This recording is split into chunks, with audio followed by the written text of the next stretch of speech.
find a silver lining in London, sometimes you have to create it yourself. That's why my granddad used to say, "Here's the broom, go sweep the fog away."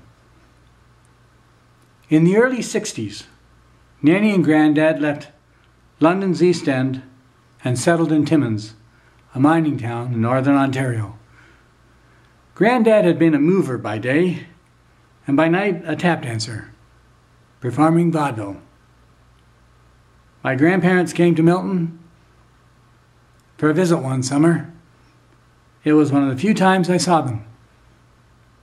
I dandled on Granddad's knee on the veranda as he joked around.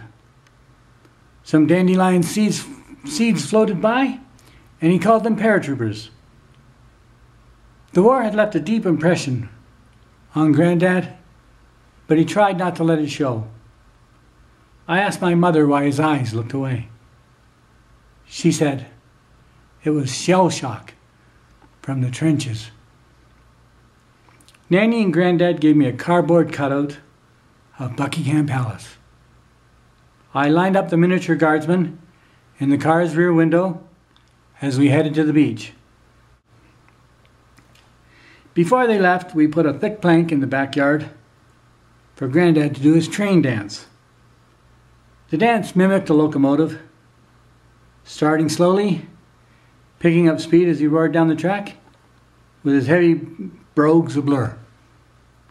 I heard my mother say, "He has a heart the size of London."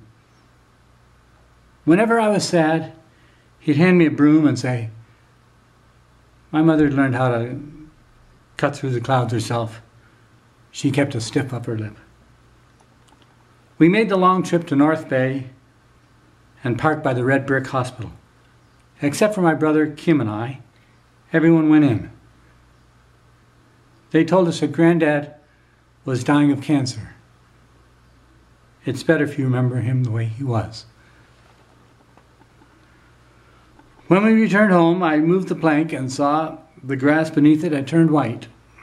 No one had touched the plank since hearing the bad news. In the silence, dandelions stood like Queen's Guardsmen with their fur hats. The spheres were like another world.